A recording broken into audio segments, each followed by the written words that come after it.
Покушение на Путина. Якобы украинские дроны атаковали резиденцию на Валдае.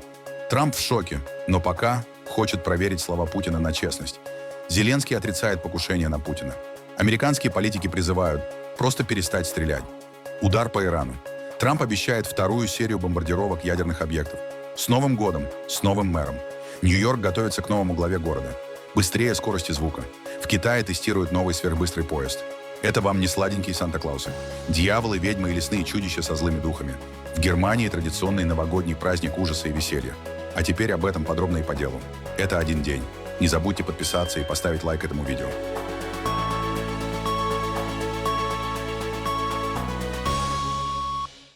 Беспрецедентная атака на один из самых охраняемых объектов России. Во время телефонного разговора Путин ошарашил Трампа. Киев якобы пытался атаковать его резиденцию на Валдае. По версии Москвы, в ночь с 28 на 29 декабря украинские беспилотники попытались нанести удар по государственной резиденции Владимира Путина в Новгородской области. Именно там, по данным многочисленных расследований, находится знаменитый бункер Путина.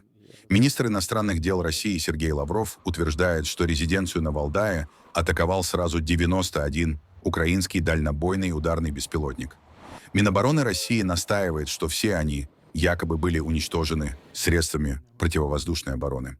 При этом сообщений о пострадавших и разрушениях не поступало. В ночь с 28 на 29 декабря 2025 года киевский режим предпринял террористическую атаку с использованием 91 ударного беспилотного летательного аппарата дальнего действия на государственную резиденцию президента Российской Федерации в Новгородской области. Все беспилотные летательные аппараты уничтожены средствами противовоздушной обороны Вооруженных сил Российской Федерации. Данных о пострадавших и ущербе от обломков БПЛА не поступало. Обращаем внимание на то, что данная акция была совершена в ходе интенсивных переговоров между Россией и США по урегулированию украинского конфликта. Подобные безрассудные действия не останутся без ответа. Объекты для ответных ударов и время их нанесения вооруженными силами России определены. При этом мы не намерены выходить из переговорного процесса с Соединенными Штатами. Вместе с тем, учитывая окончательное перерождение преступного киевского режима, перешедшего к политике государственного терроризма, переговорная позиция России будет пересмотрена. Это знаменитая резиденция Путина на Валдае. Если верить российской оппозиции, то игла в яйце, яйцо в утке, а утка в зайце находятся где-то там. Если всерьез, это одна из самых секретных государственных дач в России. Она расположена в Новгородской области, на берегу озера Валдай, на полдороги из Петербурга в Москву, вдали от крупных городов, транспортных магистралей и аэропортов. В отличие от Кремля или сочинской резиденции, этот объект практически не используется для официальных мероприятий и редко появляется в протокольных сообщениях, хотя там есть копия кремлевского кабинета Путина для телесъемок. Это масштабный охраняемый комплекс с разветвленной инфраструктурой, занимающий сотни гектаров. На них расположены несколько жилых зданий, служебные постройки, закрытые дороги, инженерные сооружения и зоны отдыха. Доступ к объекту ограничен многоуровневой системой охраны. В открытых источниках и расследованиях также высказывались предположения о наличии на территории подземных сооружений защитного назначения, однако официально эта информация не подтверждалась.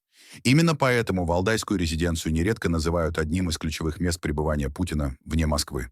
Там он живет в относительной безопасности. Впрочем, Кремль традиционно не раскрывает ни режим использования резиденции, ни информацию о том, находился ли сам Путин там в момент предполагаемой атаки. О возможной атаке на резиденцию на Валдае Дональду Трампу сообщил лично Путин во время утреннего телефонного звонка. Переживший 2 покушения Трамп в шоке. Он верит и не верит в сказанное Путиным. Может ли этот предполагаемый удар по резиденции Путина сорвать мирные переговоры? Я услышал об этом сегодня утром. Знаете, кто мне об этом рассказал? Президент Путин рассказал мне об этом. Рано утром он сказал, что на него было совершено нападение. Это плохо. Это очень плохо. Не забывайте, вы знаете, томагавки. Я остановил томагавки. Я не хотел этого, потому что мы говорим о, знаете, очень деликатном периоде времени. Сейчас не то время. Одно дело — быть в наступлении, потому что они ведут наступление. Другое дело — атаковать его дом. Сейчас не то время делать что-либо подобное, и нельзя этого делать. И я узнал об этом сегодня от президента Путина. Я был очень зол из-за этого. Отслеживают ли американские разведслужбы ситуацию в регионе и есть ли у них доказательства атаки? Ну, это появилось. Ну, мы выясним. Я имею в виду, вы говорите, возможно, атаки вообще не было. Это тоже возможно, я полагаю. Но президент Путин сказал мне сегодня утром, что она была. Факт беседы между Трампом и Путиным подтвердили в Кремле. После якобы атаки на путинскую резиденцию российская сторона формально не выходит из мирного процесса. Фактически, Кремль уже заявил, что пересмотрит свою позицию. Означает ли это, что переговоры о мире рухнули? Сегодня между российским и американским президентами проведен очередной телефонный разговор. Дональд Трамп и присутствовавшие при этом разговоре его ключевые советники подробно, в деталях проинформировали об основных итогах вчерашних переговоров в Мар-а-Лаго с украинской делегацией. В их подаче, то есть подаче американцев, в ходе этих переговоров американская сторона в наступательном ключе проводила мысль о необходимости для Киева предпринять реальные шаги в направлении окончательного урегулирования конфликта, не прикрываться требованиями о временном прекращении огня. Зеленскому было рекомендовано даже не пытаться получить передышку для своих вооруженных сил, а ориентироваться на достижение комплексной договоренности, которая вела бы к реальному завершению вооруженного конфликта. С нашей стороны четко заявлено, что подобные безрассудные террористические действия, естественно, не останутся без самого серьезного ответа. Президент США был шокирован этим сообщением, в буквальном смысле возмущен, сказал, что даже не мог предположить такие сумасшедшие действия. И, как было сказано, это, несомненно, повлияет на американские подходы в контексте работы с Зеленским,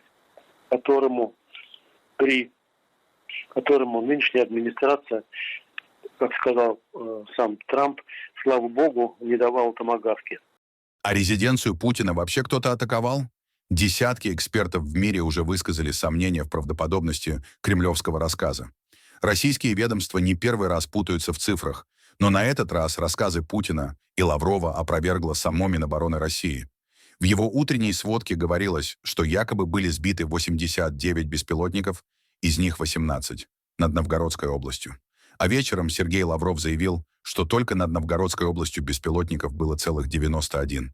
И кто такой Минобороны, чтобы спорить с Путиным и Лавровым? Вечером появилось так называемое уточнение, но цифры все равно не сошлись. Не сошлась и география. От украинской границы до Валдая около 600 километров. Это глубокий тыл России, и подобные атаки обычно сопровождаются маршрутами, обломками, видео или хотя бы внятной хронологией. Но в этот раз только слова. Причем каждый раз разные. О том, что не было никакой атаки, говорит и президент Украины Владимир Зеленский. Он уже отреагировал на слова российских представителей власти. Чергова брехня. Очередная ложь Российской Федерации понятна.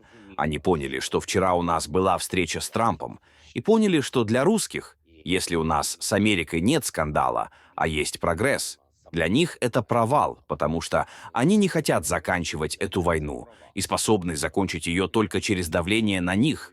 Ну и искали, я уверен, именно в этом искали причины. Я, честно говоря, еще вчера ожидал какую-то риторику. Видите, они идут дальше. Сейчас своим заявлением о том, что была атакована какая-то резиденция, они просто готовят, я уверен, готовят, по сути, почву для того, чтобы нанести удары, вероятно, по столице и, вероятно, по государственным зданиям. Это у нас уже было в сентябре. Был ракетный удар по кабинету министров Украины. Вы это помните. Поэтому сейчас всем нужно быть внимательными. Абсолютно всем. Может быть нанесен удар по столице. Тем более, что этот человек, если можно так говорить и называть его человеком, сказал о том, что они будут подбирать соответствующие цели. То есть угрожают. Я думаю, что сегодня, в принципе, президенту Трампу, его команде, европейцам, я считаю, нужно включиться и, соответственно, провести работу с людьми, о которых еще вчера говорили, что они очень хотят закончить войну. Курт Волкер, бывший посол США при НАТО и экс-советник Трампа по Украине, в первый срок отреагировал на сообщение о предполагаемой атаке на резиденцию Путина на Валдае достаточно резко и скептически. Он подчеркнул, что это не меняет сути. Россия сама начала войну. И если она хочет, чтобы атаки на ее территорию прекратились, все, что нужно, это остановить войну. Волкер также отметил, что таких попыток нападений на украинских лидеров с российской стороны уже было несколько. Поэтому заявления Москвы не создают новых оснований для переговоров и не свидетельствуют о готовности Кремля к миру. И что с того? Россия уже предпринимала многочисленные попытки убийства президента Зеленского. Это война, которую начала Россия. Если они хотят, чтобы атаки на Россию прекратились, все, что России нужно сделать, это прекратить войну. Никто не хочет этой войны. Только Путин ведет эту войну. Если он хочет, чтобы она прекратилась, он может это сделать. Он продолжает постоянно атаковать Украину. У него максималистские требования. Все захваченное им ранее и еще не захваченное. Подчинение украинского правительства, демилитаризация Украины, отсутствие гарантий безопасности, запрет на членство в НАТО, отсутствие европейских войск, запрет на членство в ЕС и так далее. Поэтому я не вижу реального прогресса в достижении мирного соглашения, потому что Россия просто не заинтересована. Но, по крайней мере, США, Украина и Европа могут быть более согласованы между собой. Вместо того, чтобы уступать украинскую территорию, чего никто не должен делать, Россия должна уйти с украинской территории. Президент США Дональд Трамп продолжает принимать гостей у себя в резиденции в Мар-а-Лаго. После украинской делегации он встретил премьер-министра Израиля Биньямина Нетаньяху. Перед встречей с Трампом Нетаньяху встретился в Майами с семьей последнего убитого израильского заложника Рана Гвили, а также провел переговоры с госсекретарем США Марко Рубио. В центре обсуждений второй этап прекращения огня в Газе, а также ситуация с Ираном и Ливаном. Израиль выражает осторожность из-за возможного восстановления сил своих противников после войны. Дональд Трамп подтвердил, что США быстро ударят по Ирану, если страна возобновит ядерную программу. Президент поддерживает жесткий подход к Тегерану и готов действовать против его баллистических и ядерных объектов. Об этом Трамп заявил во время встречи с премьер-министром Израиля Биньямином Нетаньяху. Они также говорили о ситуации в Газе. Трамп заявил, что переход ко второй фазе мирного плана возможен только после разоружения Хамаса. Теперь я слышу, что Иран снова пытается что-то строить. И если это так, нам придется их остановить. Мы их остановим. Мы полностью их уничтожим. Но, надеюсь, этого не произойдет. Я слышал, что Иран хочет заключить сделку. Если они хотят заключить сделку, это гораздо разумнее. Вы знаете, они могли заключить сделку в прошлый раз, до того, как мы провели, знаете, большую атаку на них. И они решили этого не делать. Теперь они жалеют, что не заключили ту сделку. Так что, я думаю, снова им следует заключить сделку. Они хотят сделать сделку, но иногда это не получается. Да, пожалуйста. Если они будут продолжать с ракетами, да. Ядерная программа быстро, хорошо? Одно – да, абсолютно. Другое – мы сделаем это немедленно. Как быстро нужно переходить к фазе 2 плана мира для Газы? Так быстро, как можем. Но должно быть разоружение. Знаете, мы должны разоружить Хамас. Так что это одна из тем, о которой мы обязательно поговорим. Но Хамас должен быть разоружен. Иначе очень быстро. Начнется ли реконструкция Газы даже до разоружения Хамаса? Я думаю, что это начнется довольно скоро, да? Он с нетерпением этого ждет, я тоже. Какая же это беда? Помилование? О, я думаю, что да. Как можно не помиловать? Он премьер-министр во время войны, герой. Как не дать помилование? Понимаете? Я считаю, что это очень трудно не сделать. Я говорил с президентом, и он сказал, что это в процессе, что помилование в пути. Ничего лучше и быть не может, верно? У меня отличные отношения с президентом Эрдоганом, и мы будем это обсуждать. И если все пройдет хорошо, я считаю, что это хорошо. И многое будет зависеть от Биби. Мы будем об этом говорить. Но Турция была отличной. И он был, знаете, превосходным, насколько я могу судить. Не знаю, как вы. Для меня он очень хороший. Нью-Йорк готовится к новой эпохе. Захран Мамдани, 34 года, политик и самопровозглашенный демократический социалист, 1 января вступает в должность мэра крупнейшего города США. Он станет первым мусульманином, избранным на этот пост, и символом смены поколений в городской политике. Во время кампании Мамдани предлагал амбициозные инициативы: заморозку арендной платы для квартир с регулируемой арендой, доступный детский уход и бесплатные городские автобусы. Предполагалось финансирование этих программ за счет повышения налогов для корпораций и богатых. Однако уже на старте своей работы избранный мэр демонстрирует прагматичный подход. Он сохранил Джессику Тиш на посту комиссара полиции и делает ставку на сотрудничество с существующей городской бюрократией. Как отмечают эксперты, революционных изменений сразу ждать не стоит. Одним из ключевых проектов станет создание Департамента общественной безопасности. По замыслу администрации, вопросы психического здоровья, лечения зависимости и работы с общинами будут переданы профессионалам, а полиция сможет сосредоточиться на расследовании серьезных преступлений. В Китае протестировали прототип поезда на магнитной подушке, который разогнался до впечатляющих 700 км в час всего за 2 секунды, сообщает китайское телевидение. Эксперимент проводили на коротком 400-метровом участке дороги, а роль вагона на магнитной подушке выполняла платформа весом в 1 тонну. По словам инженеров, испытание показало потенциал сверхскоростного транспорта будущего. В баварском городке Байльнгрис ночь превратилась в настоящий праздник ужаса. Местные жители и гости стали свидетелями Раунахта, традиционного бегового шествия, в котором дьяволы, ведьмы и мифические существа прогоняют зиму и злых духов. Участники в ярких костюмах и масках танцевали с огнем, звоном колокольчиков и различными ритуалами. Традиция проходит не только в Германии, но и в соседних странах. Зрители, несмотря на устрашающий вид монстров, оставались в восторге. Во второй раз Байльнгрис принимает Раунахт, и в этом году в шествии участвовали 41 группа с почти 1000 масок. Организаторы уверены, с такой яркой, шумной и огненной традицией зима и злые духи точно не задержатся. Есть разные персонажи и традиции. Нельзя стричь ногти и волосы во время 12-дневного периода. Нельзя стирать белье, потому что злые демоны попадут в него. Есть разные ритуалы.